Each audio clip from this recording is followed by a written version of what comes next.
بسم اللہ الرحمن الرحیم والحمد للہ رب العالمین والصلاة والسلام علی سید المرسلین وعلی آلہ وصحبہ اجمعین، اما بعد۔ محترم ناظرین کرام، احکام دین کا پروگرام لے کر حاضر ہوں۔ آپ کے سوالوں کے جواب ہم کتاب و سنت کی روشنی میں پیش کریں گے۔ تو آج کا پہلا سوال ہم اپنے ایک بھائی کی کسی مشکل کا تذکرہ کرنا چاہتے ہیں جو انہوں نے کیا ہے اور اس کا حل ڈھونڈا ہے۔ مشکل کیا ہے؟ وہ کہتے ہیں کہ میں ابھی جوان ہوں، ہماری عمر ہی کیا ہے، مشکل لکھتے ہیں وہ عمر ہی کیا ہے، اور اسی طرح سے میں جس طرح سے دین کے کاموں کا پابند ہوں، کچھ میرے اندر غلط طریقے بھی پائے جاتے ہیں۔ جیسے انہوں نے لکھا ہے کہ میں وہ کیسٹیں بھی سنتا ہوں، وہ پروگرام بھی دیکھتا ہوں جو دین کے ہوتے ہیں، قرآن مجید کی تلاوت بھی کرتا ہوں، لیکن غلطی ہماری یہ ہے کہ ہم گانا بھی سنتے ہیں اور دیگر پروگرام بھی دیکھتے ہیں۔ تو اب ہماری صورتحال یہ ہے، میرے ساتھی جو ہیں وہ کہتے ہیں کہ تم نہ یہ کرتے ہو نہ وہ کرتے، تمہارا دونوں کام خلط ملط ہو جاتا ہے اور تمہارے کاموں کا کوئی فائدہ نہیں ہے، اور کچھ یہ کہتے ہیں کہ تم دیندار نہیں بے دین ہو۔ تو اس بات سے یہ ہمارے بھائی بیزار ہیں، شکایت کر رہے ہیں، تو کہہ رہے ہیں کیا ہمارا اس طرح سے کر لینا ہمیں دینداری سے بے دینی پہ پہنچا دیا ہے، یا ہے کہ ہمارے ان کاموں کا جو ہم اچھا کرتے ہیں ان کا کوئی ثواب ہمارے لیے مرتب نہیں ہو سکتا ہے؟ تو مشکل تو ان کی ہے، اور یہ مشکل کس نے پیدا کی ہے؟ جس طرح سے ان کے بھائیوں نے، ان کے ساتھیوں نے جو جواب دیا ہے، مشکل وہاں سے کھڑی ہو گئی ہے۔ حقیقت یہ ہے کہ ایسے افراد جو دین کے کچھ کاموں کے پابند ہیں اور کچھ میں ان کی طرف سے معصیت پائی جاتی ہے، ان کو اس طرح سے جواب دینا یہ شریعت کا تقاضا نہیں ہے۔ شریعت یہ نہیں کہتی ہے کہ آپ کسی کو دین پر کچھ چل رہا ہو تو اس کو اس طرح سے کہو کہ وہ بھی چھوڑ دے۔ ایسا کرنا، اگر آپ یہ چاہتے ہیں کہ وہ یہ کام کرے اور مزید اس میں تقویت کرے اچھے کام کے لیے، تو آپ اس کو سمجھائیے، اچھے کام کے فضائل بتائیے، اس کی طرف دکھائیے، اچھی صحبت میں پہنچائیے، غلط راستوں سے دور کرنے کی کوشش کیجیے، وہ اسباب و ذرائع اختیار کیجیے جن کے ذریعے سے ان کی اصلاح ہو سکتی ہے۔ لیکن آپ کھلا حکم مار دیں ایسے ہی، تو یہ درست نہیں ہے، یہ درست نہیں ہے۔ اس لیے کہ آدمی نیک کام کرنے کا اس سے حکم دیا کہ نیک کام کرو، برائی سے بچنے کا حکم دیا گیا ہے۔ تو اس سے پتہ چلتا ہے کہ اچھائی اور برائی ساتھ میں انسان کے سامنے رہتی ہے۔ تبھی تو ایک کام، ایسا نہیں سب اچھائی کرتے جاؤ، برائیاں بھی جن سے بچنے کا وہ بھی کرو، تو گویا کہ دونوں ساتھ میں، انسان اس میں بھی آتا ہے ہاتھ ڈالتا ہے، اس میں بھی ہاتھ ڈالتا ہے، لیکن ایک کرنے کا حکم ہے، ایک سے بچنے کا حکم ہے۔ تو اگر وہ اچھائی کے کام کرتا ہے اور ساتھ میں کچھ برائیاں بھی اس سے، اور کون ہے جو جس سے کوئی بھی برائی نہیں ہو پاتی ہے، تو اس کا یہ مطلب نہیں ہے کہ وہ اچھے کام چھوڑ دے، بلکہ مفہوم یہ ہے کہ اس کو برائی چھوڑنا چاہیے، اور نہ یہی کہا جا سکتا ہے کہ اس کے اس برے کام سے اس کی اچھائیاں جو ہیں بدل جاتی ہیں، بلکہ حقیقت میں قرآن مجید کو تو یہ آیا ہوا ہے کہ حسنات یہ برائیوں کو مٹا دیتی ہیں، یعنی آدمی اچھا کرتے کرتے برائی جو کرتا ہے اس کو چھوڑ دیتا ہے۔ اور حدیثوں میں اللہ کے رسول نے ایسے کہا بھی ہے کہ تم جو اچھا کام کرتے تھے اس کی بنیاد پر تمہیں توفیق ملی کہ تم اسلام تک آ گئے۔ قرآن مجید کا جو حکم ان الحسنات یذہبن السیئات، اچھائیاں برائیوں کو مٹا دیتی ہیں، سورہ ہود کی آیت نمبر 114 میں ہے۔ تو اس سے پتہ چلتا ہے کہ آدمی کے پاس اچھائیاں بھی ہوتی ہیں، برائیاں بھی ہوتی ہیں، لیکن اچھائیاں اس کے برے کاموں کو مٹا دیتی ہیں۔ اور خاص طور سے انسان کبھی جب یہ سوچتا ہے کہ ہم یہ بات کا اعتراف کرتا ہے کہ ہم غلط کرتے ہیں، تو اس کو اس احساس کے ساتھ کبھی کبھی اس سے توبہ کرنے کی توفیق بھی ہوتی ہے۔ لہذا ہر انسان 100% نیکوکار ہی نہیں، اور نہ ہر انسان مسلمان 100% گنہگار ہی ہے۔ لہذا دونوں اس کی چیزیں اندر پائی جاتی ہیں۔ لہذا آپ کو جو کہنا چاہیے تھا اپنے ساتھی سے کہ برائیاں کم کرو، دھیرے دھیرے چھوڑو، اس کو اصلاح کرنا چاہیے، نہ کہ ایسی بات کہی جس سے اس کے دماغ میں اور پریشانی بڑھ جاتی ہو۔ اور ہم یہ کہنا چاہتے ہیں کہ آپ کا قرآن مجید کا سننا، نمازوں کا پڑھنا، دینی محاضرات کا سننا، اس بات کی علامت ہے کہ آپ کو آگے راستہ ملنے کی امید ہے، اس لیے کہ قرآن مجید کا حکم یہ ہے، قرآن مجید میں ان ھذا القرآن یہدی للتی ہی اقوم، یہ قرآن تو جو چیزیں اچھی ہوتی ہیں، صحیح اور درست ہوتی ہیں، اس کی طرف ہدایت دیتا ہے۔ لہذا اگر آپ مان لیجئے کہ اسی حالت میں کوئی انسان ہے جو اچھائیاں بھی کرتا ہے، برائیاں بھی کرتا ہے، تو وہ اسی برائی پر اچھائی پر باقی رہ جائے اور برائی بھی کرتا رہے، تو اس کے اندر اچھائی کا کچھ حصہ تو پایا جاتا ہے، لیکن اگر وہ چھوڑ ہی دے تو وہ برائی اس کے ساتھ پوری آ جاتی ہے۔ جبکہ آپ کو پتہ ہے کہ انسان جو اچھا کرتا ہے وہ بھی آخرت میں دیکھے گا، جو برا کرتا ہے وہ بھی دیکھے گا۔ قرآن مجید کی آیت وَمَن يَعْمَلْ مِثْقَالَ ذَرَّةٍ خَيْرًا يَرَهُ وَمَن يَعْمَلْ مِثْقَالَ ذَرَّةٍ شَرًّا يَرَهُ۔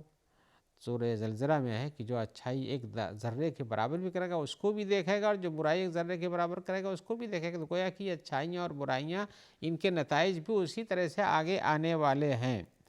اور انسان کے اعمال اگر اچھائی کے زیادہ رہے اور برائی کے کم رہے تو اس کی کامیابی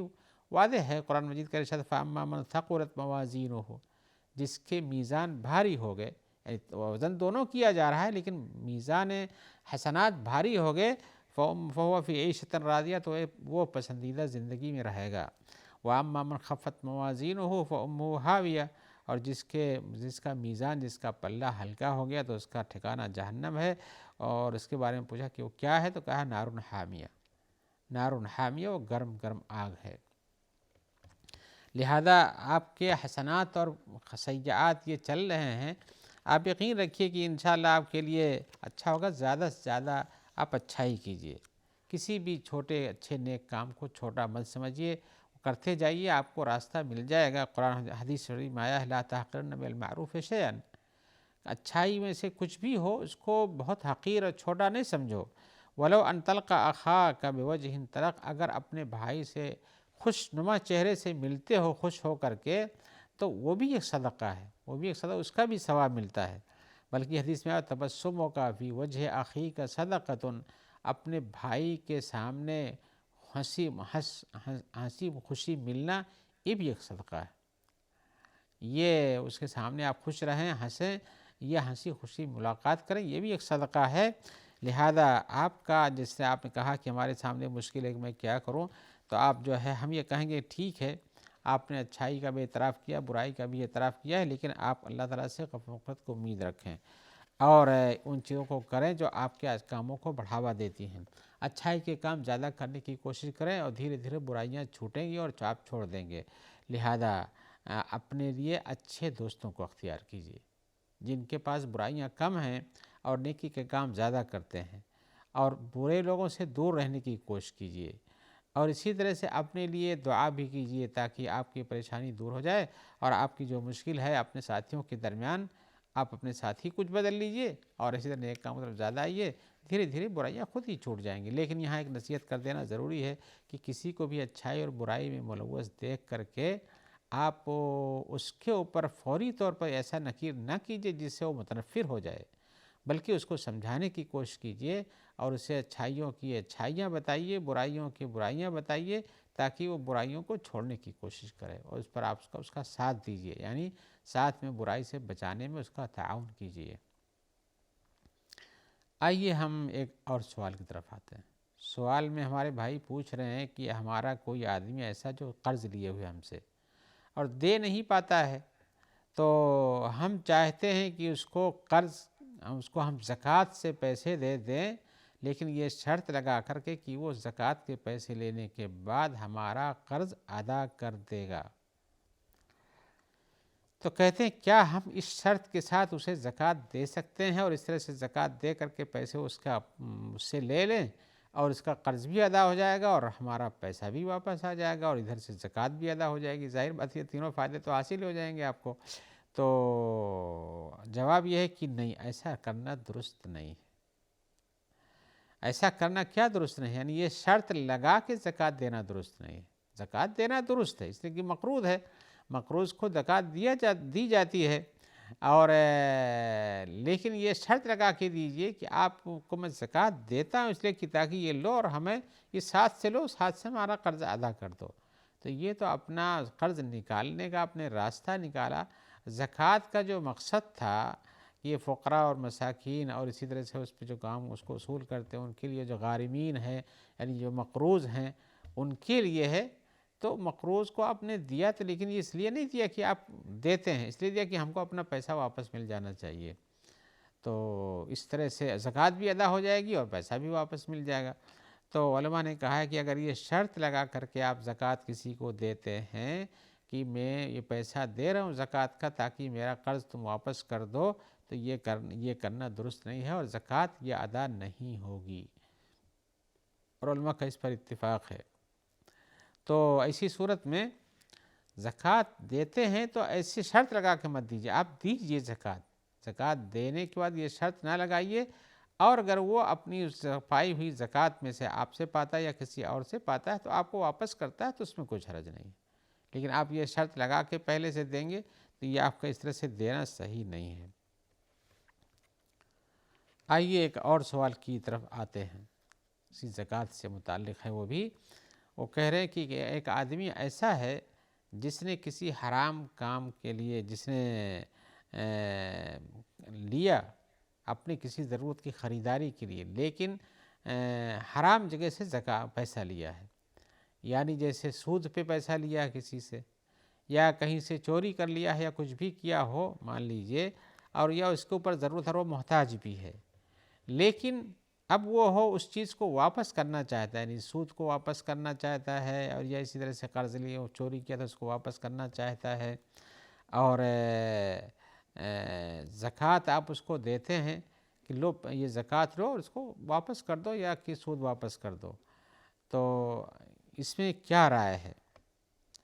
تو ہم یہ کہیں گے کہ انسان کو اولاً تو سودی قرض لینا دینا یہ درست نہیں ہے، قرآن مجید میں اس کی ممانعت ہے، الذین یأکلون الربا لا یقومون الا کما یقوم الذی یتخبطہ الشیطان من المس کی آیت دیکھیے جو سورہ بقرہ میں سے آیت نمبر 275 ہے، تو آپ کو پتہ چلے گا کہ یہاں سخت وعید ہے، اور اس سلسلے میں یہ کہنا کہ یہ تو لین دین ہی ہے، بزنس ہے یا تجارت کی طرح سے، ایسا نہیں ہے بلکہ یہ غلط ہے، اور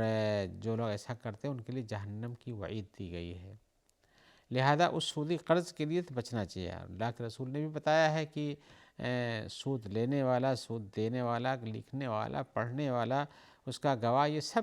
گناہ میں برابر ہوتے ہیں، مسلم شریف کی روایت ہے، لہذا اگر کوئی آدمی حرام چیز لے کر کے اور اس سے گناہ کرتا ہے، اس کے بعد وہ چاہتا ہے کہ ہم زکوٰۃ لے کر کے وہ سب پورا کر دیں، اس کو ادا کر دیں، جسے پیسہ لیتا ہے تو اس کو حرام میں خرچ کرتا ہے مثال کے طور پر، یا اپنا کوئی سامان خرچ لیتا ہے حرام سے پیسہ لاتا ہے، یا ایسے ہی پیسہ لیتا ہے اور وہ غلط کاموں میں، چاہے جوا ہو، چاہے سٹہ ہو، چاہے اور کوئی کام ہو، اس میں دیتا ہے، تو کہتے ہیں کہ اس انسان کو زکوٰۃ دینا اس وقت تک درست نہیں ہے جب تک وہ توبہ نہ کر لے، یعنی یہ نہ ہو کہ آپ دیں گے، توبہ نہیں کرتا تو کیا نقصان ہوگا، آپ دیں گے اور اس کو اسی حرام میں استعمال کرے گا، اسی حرام میں استعمال کرے گا، اور حرام سے پیسہ لا کے اپنا سامان بنائے گا، پھر آپ سے پیسہ مانگ کے حرام کو دفع کرے گا، تو یہ کرنا درست ہے، علماء نے اس سے منع کیا ہے، اور ایسی صورت میں اس کو زکوٰۃ آپ دیں گے